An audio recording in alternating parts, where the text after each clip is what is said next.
Hello, and welcome to Nutshell Recaps. This video explains the synopsis of the movie, The Unhealer. Warning, there will be spoilers, so proceed with caution. Don't forget to hit the like and subscribe button, it will really help our channel grow. In the first scene of the film, Pfluger, an elderly and inebriated man, is shown excavating a grave with religious markings. He appears to be carrying out some sort of ceremony. After some time, Pfluger succeeds in removing a human skull from the grave, but as soon as he does, the skull bursts into white smoke, throwing Pfluger backward. Pfluger laughs as he emerges through the ground, seemingly satisfied with his accomplishment. A kid called Kelly is seen shopping at a convenience store after that. Here, we learn that Kelly has a propensity of chewing papers, and as a result, his classmates ridicule him by calling him trash can. While looking through the items, he runs into Dominique, his childhood sweetheart and crush, but he is hesitant to approach her. Kelly is challenged by Nelson, Tony, Reed, and Brad, the bullies from Kelly's school, outside the store. They tease him for consuming odd objects like paper and styrofoam. Dominique intervenes as they are pestering him and tells them to stop. The bullies become even more incensed as a result, and they force Kelly's face into a garbage can. Fortunately, the store owner steps in and stops and chases the bullies away. Dominique then offers to drive Kelly to school. The owner of the automobile, Sarah, a friend of hers, declines to let him in, stating that she does not want her vehicle to be dirty. When Kelly arrives at school in the following scene, she discovers that the bullies had videotaped the store incident and posted it online. The students tease him as he passes them in the hallway. Kelly's mother, Bernice, asks him about his day when he gets home from school. Our child merely responds that Dominique spoke to him for the first time without mentioning the bullying.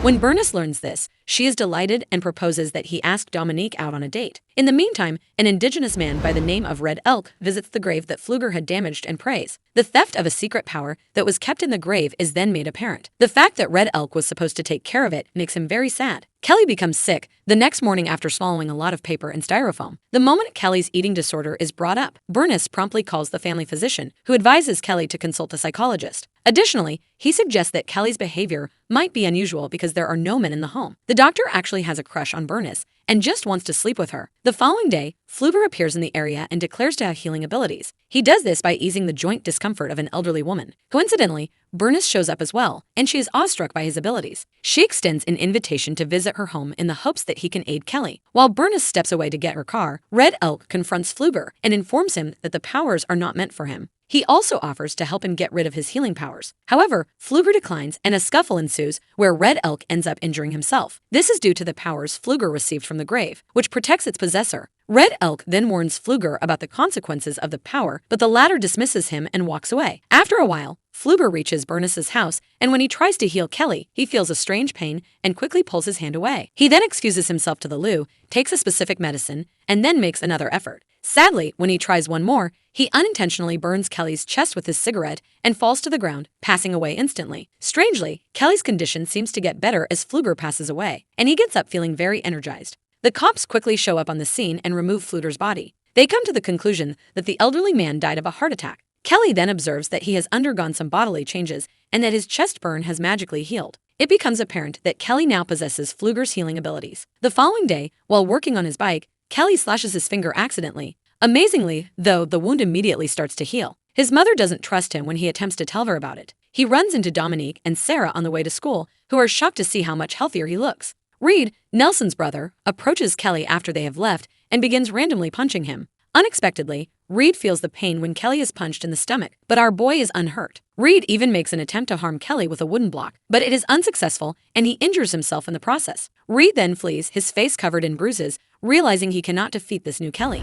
Thus, Reed's father and the school's football coach pays Kelly a visit later that evening to inquire about his son's whereabouts. Kelly explains that Reed intended to strike him but injured himself instead. Gus, of course, disagrees with Bernice and does not believe in this. Bernice, though, begs Gus to leave and shuts the door in his face. Kelly eventually tells his mother about his ability to transfer pain, making sure that no one can ever hurt them again after he departs. He demonstrates this by enduring the heat of a cigarette lighter without suffering any damage to his palm. When Kelly discovers Dominique's hairband the next day in class, his fantasies about them becoming intimate run amok. As the three of them interact, he also starts to think about Sarah. Unexpectedly, Dominique and Sarah begin to experience the sensations in real life. Strange physical feelings in each of the females cause surprising responses. Sarah even lets out a joyful yell in the classroom. Later, Nelson acts irresponsibly by picking up Dominique at a nighttime party without getting her permission. As a result of Kelly's ire, Nelson is confronted and urged to put Dominique down. Gus intervenes and separates the lads just as they are about to fight. Then he confronts Kelly and says that one day he will undoubtedly learn about Kelly's power and destroy it. Brad and his buddies run upon Kelly, who is riding his bike, after the party is ended and while everyone is making their way home. They attempt to push him off the road with their automobile because they are still upset about the earlier incident. Unfortunately, Brad drifts off course and runs Kelly over with the vehicle. When the smoke clears, it appears that the impact was serious, but it turns out that Brad's skull had been shattered, killing him but leaving Kelly uninjured. Soon, a throng forms, and Kelly tells Dominique the circumstances in secret while also describing his great talent. According to a fabrication told to the police by Nelson and his companions, Kelly was cycling in the center of the road when Brad swerved to protect her. Kelly is found to be innocent after a quick investigation by police officer Adler. Red Elk, on the other hand, finds out of Pfluger's passing and goes to his cemetery. He deduces from the analysis of the soil that Pfluger's power was sapped before his demise. Red Elk pays Kelly a visit at work after learning that he survived being struck by a car. Kelly admits to being treated by Pfluger after some hesitation when he confronts her about the powers. Kelly begs his mother to relax when he notices she is ill and then goes to the store to get some medication. Nelson and the others believe Kelly to be Bernice when they see a car leaving and decide to terrify him. The two men fasten Kelly's trailer home to their truck and tow it vigorously. Bernice falls from the couch as a result of the caravan being unintentionally moved while she was still inside. The group wrecks the trailer, but the chain won't detach correctly, so they leave it in the truck. As a result, a gas pipe explodes in the kitchen, filling the entire house.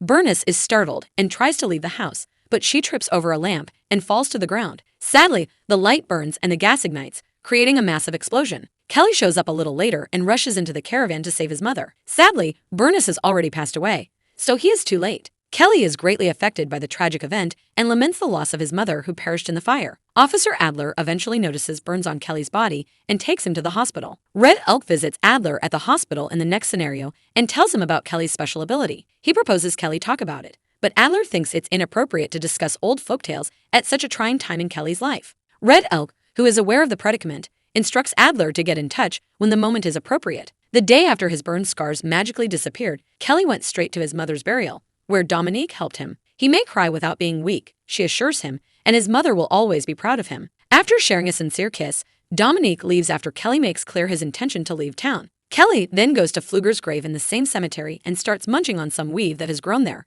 He hopes it will disable his powers, but as soon as he starts to eat them, he feels sick and starts to throw up. Sarah, who just so happens to be nearby, sees everything up close. Later, while driving Kelly to social services, Officer Adler speaks with him about his mother's accident. Kelly is confident that the trailer's fall was intentional and someone pulled it to destroy the support after learning that it happened before the gas explosion. Nelson and his friends are operating their truck at the same time, displaying no regret for their deeds. They are making their way to the riverbend to relax. They make fun of Adler as he drives Kelly out of town as they pass by him on the way. The moment our son sees the vehicle, he understands that they are to blame for his mother's passing. As a result, he doesn't waste any time in getting out of the moving vehicle and sneakily pursuing them to the riverbend. Later, Kelly carefully snatches Tucker's shirt and uses it to strangle himself while Tucker swims and the others are throwing stones at him in amusement.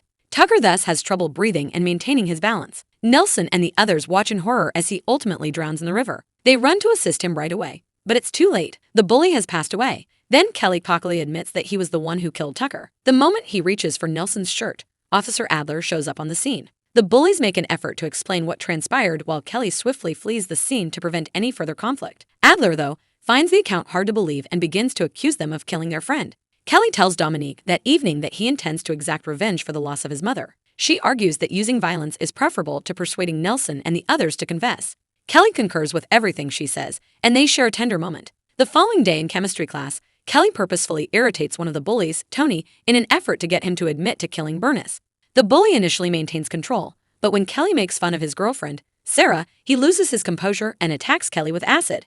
Tony unfortunately burns himself to death and passes away immediately due to his abilities. When Dominique sees this, she becomes furious with Kelly and makes him leave. After meeting Nelson late at night, a morning Sarah decides to exact revenge on Tony for his passing. She tells him about the vine from the graveyard that caused Kelly throw up at this point. Together, they go to the cemetery to grab it so they may use it against Kelly. The following day, as Gus drives his sons to football practice, Adler observes the bully's chain on Gus' truck. When Nelson and Reed are questioned about it, they claim to know nothing about it. Just thereafter, Kelly shows up at the practice field with an electric drill and donning some of Nelson's attire. He then makes threats on himself until Nelson comes clean about his wrongdoing. The bully has cannabis juice from the cemetery, though, so he's prepared. Nelson sprinkles Kelly with the cannabis juice as he begins drilling, temporarily halting his progress. Adler begs Kelly to stop, but he beats Nelson until he confesses by hammering his knees. Dominique then shows up and gets Kelly to stop what she is doing. In the midst of the confusion, Gus takes Adler's revolver and shoots Kelly out of rage. Unfortunately, he and Nelson both receive shots in retaliation,